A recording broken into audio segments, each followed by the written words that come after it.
Well, hello everyone. This is Sevilla I Love, and here we are on this channel, getting back to living and loving life again after a major life-altering loss, such as being widowed.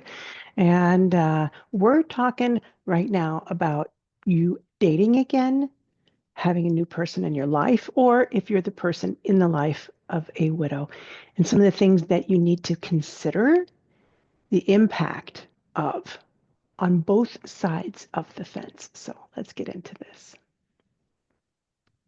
Okay, so first, what I want to address is some of the things that you might be doing that are creating a problem for your date. And I want to speak to you, widows and widowers, first.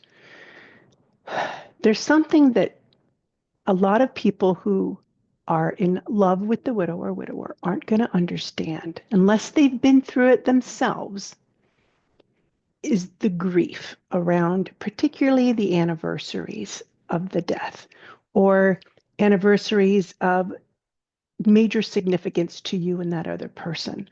And so, what that's going to look like is you may have a very strong, overwhelming need to be public about your grief. So, let's say you have a Facebook page, which is an issue for a lot of people. You have a Facebook page and you have all kinds of friends and family out there who knew your husband or wife and also carry the grief in their heart and the love in their heart for the person that's gone now.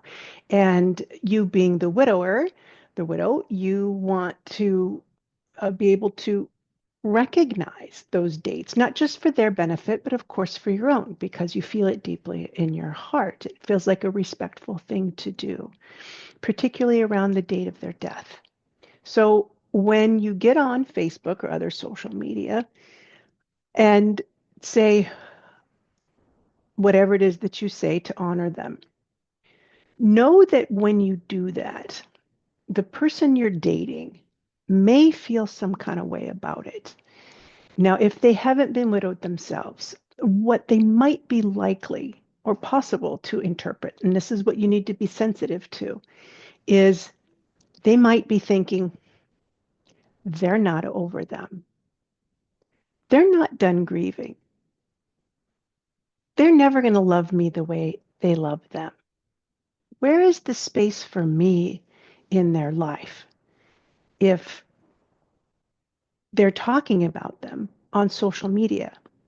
And maybe you, as the widower, haven't acknowledged the person you're dating in your social media. You haven't said in a new relationship or something like that. I'm not saying you have to, but if you haven't, the other person may be particularly sensitive to that. So it's also possible that they won't be particularly sensitive to it and they'll understand. I don't know what kind of person you have, but this is going to take you educating them and holding space for them. And you also being alert to the level of maturity that your date has. Okay, and so I'm speaking to the widower. You need to be aware of the level of maturity that the person you are dating has, meaning how they're able to hold space for these anniversaries that you may have. Now, let me give an example of what a healthy interaction might look like, which would be, um, hey, okay, be the widower. Hey, I've got a an anniversary coming up, and it'll be the anniversary of their death, and I want to make a post on Facebook to honor them and to honor, so people, if they want to say something, they can, because there's a lot of people out there that loved her or him, and it's important for me to be able to do that. Okay, and then this is the next piece you want to do with your date. You say, I want to know how you feel about that. Okay, so check in with them, particularly if it's a woman. Okay, if you're a widower, you're dating a woman, check in with her. How do you feel about that? And if she's got some kind of feeling about it that's negative, like, I just don't know, or like it's fine. Okay, you want to try and work with her and kind of get that feeling out of her. That doesn't mean you have to do what she thinks is right. You have to do what you think is right. But you can try and get that out of her to figure out how she's feeling. Now, if it's a man and you're a widow, you want to check in with him and say, hey, I'm going to be doing this to honor this anniversary. I want to know what you think about that. Okay.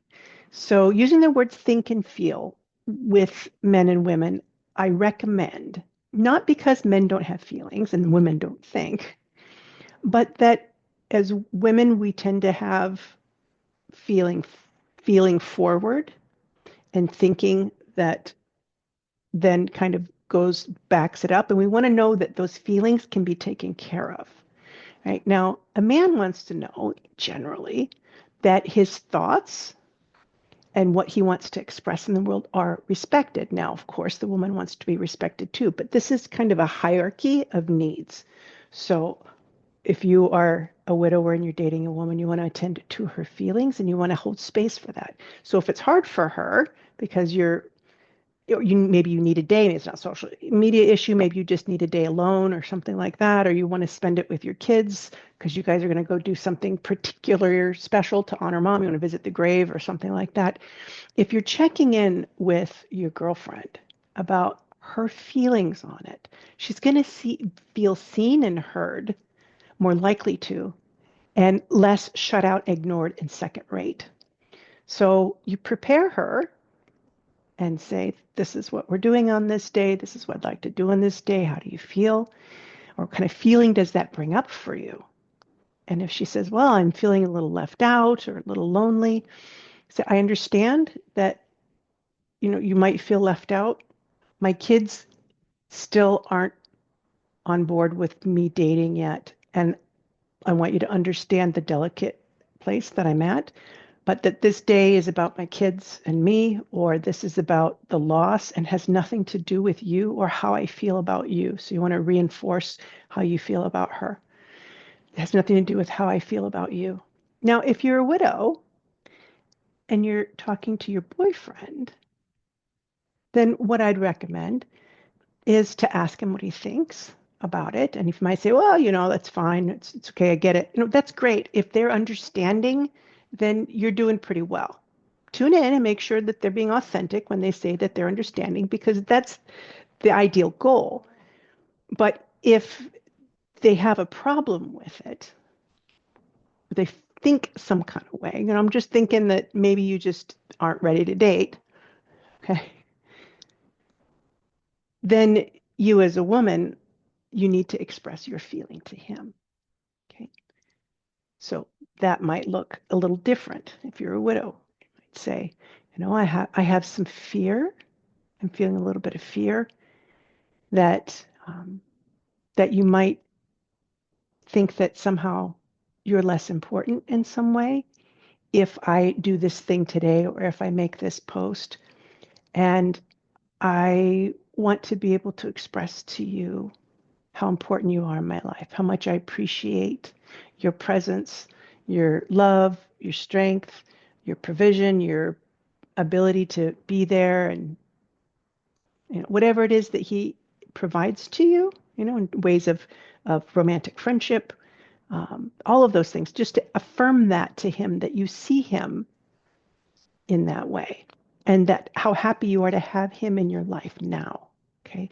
Because this is really, and these are just different ways to communicate, communicating from a man's perspective to a woman, or a woman communicating to the man,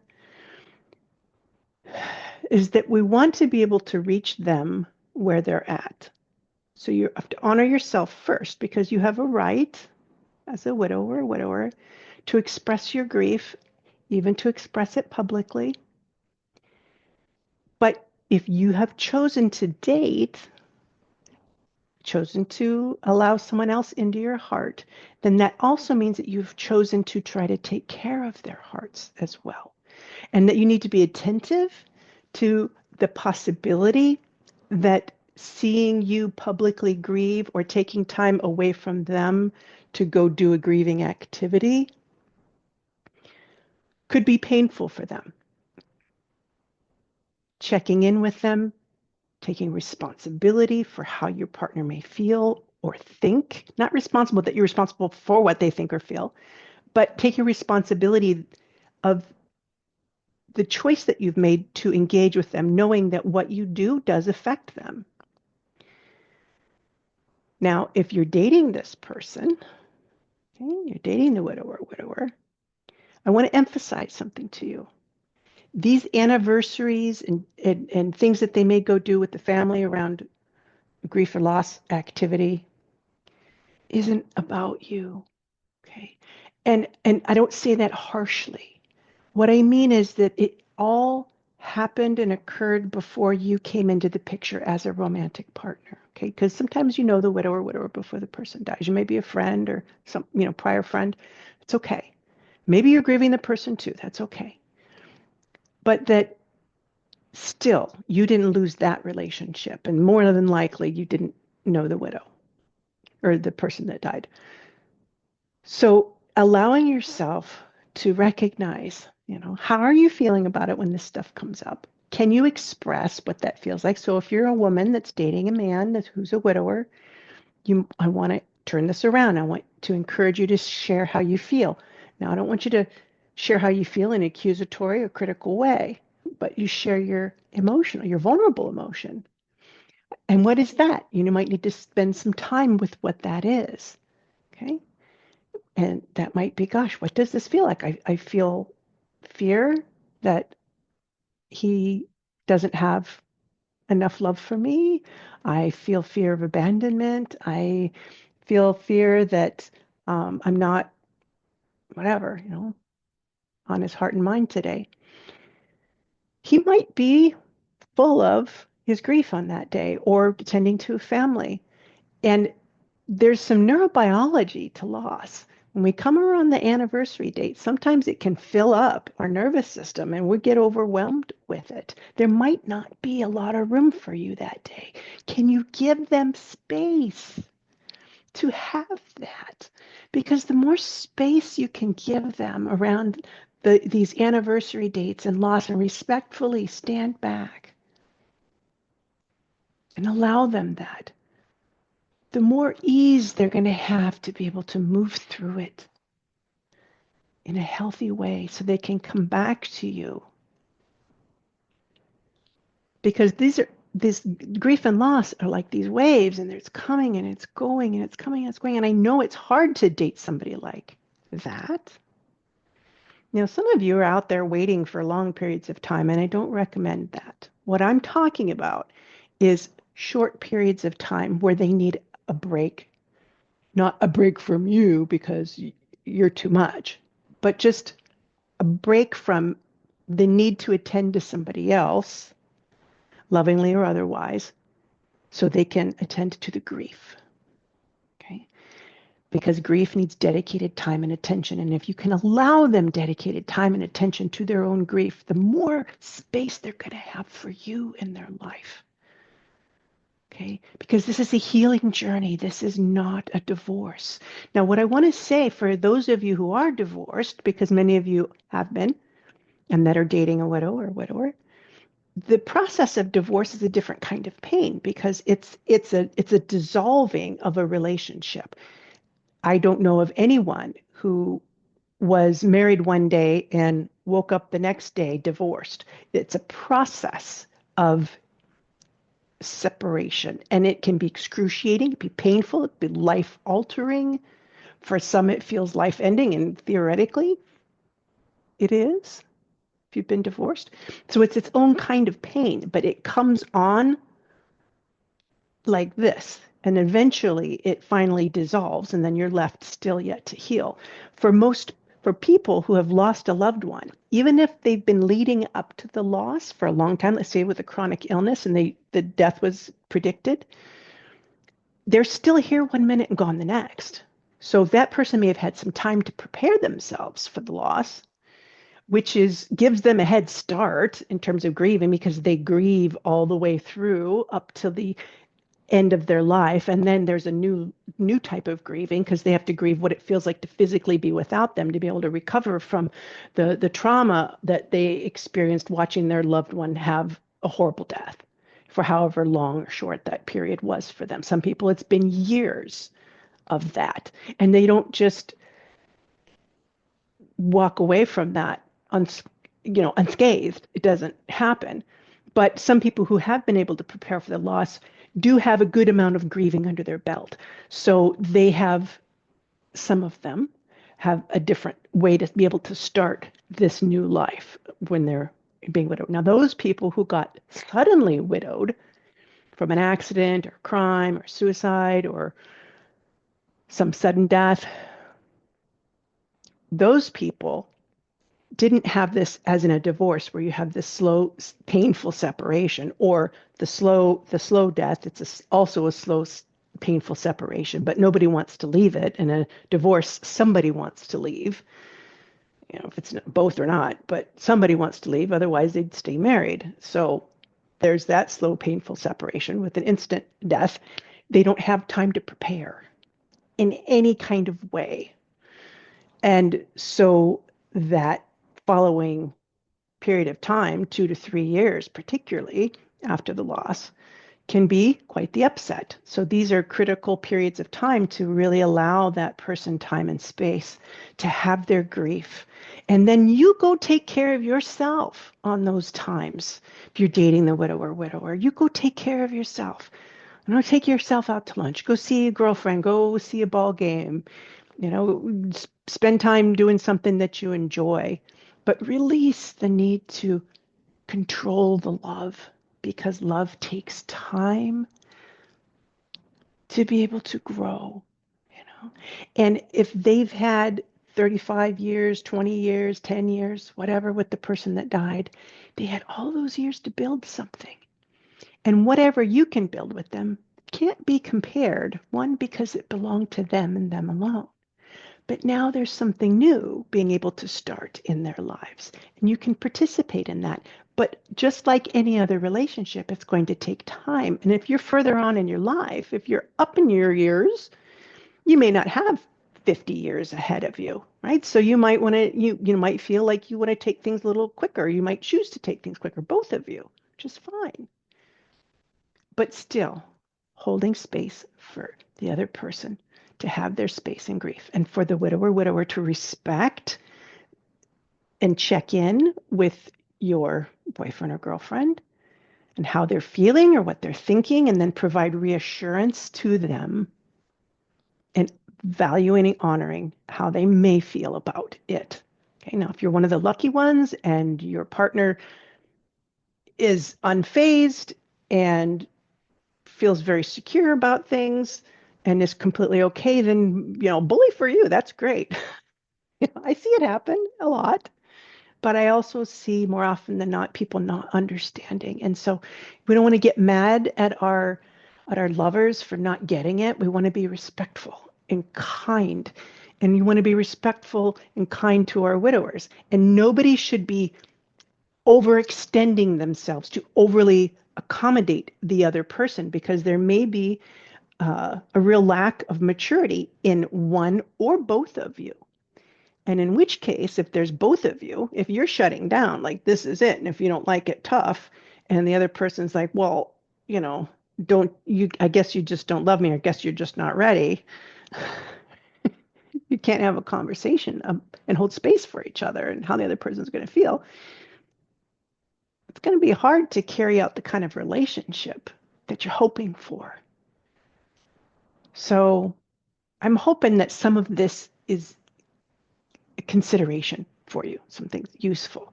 And that if you would like more help with something like this, I do private coaching sessions, and you can find the link to schedule a coaching session with me below in the description. You can also reach out to me through my website, and I'll put that below here.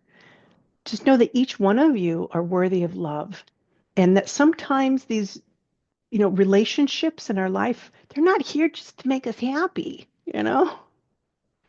It's great when we have happiness, but the thing is, happiness requires sadness in order to exist. And so the peace may come in the middle. The peace comes from the wisdom that we have been able to garner because of the experiences we've had in our lifetime. So here we are, wishing all of you the deepest, truest love again in your life, because you can have more than one true love in life, because your heart is infinite. And comparison is the thief of joy. So you honor and value what was, knowing that it's always going to be part of you, honoring and valuing what is now. And all of this can bring you in to peace. Much love.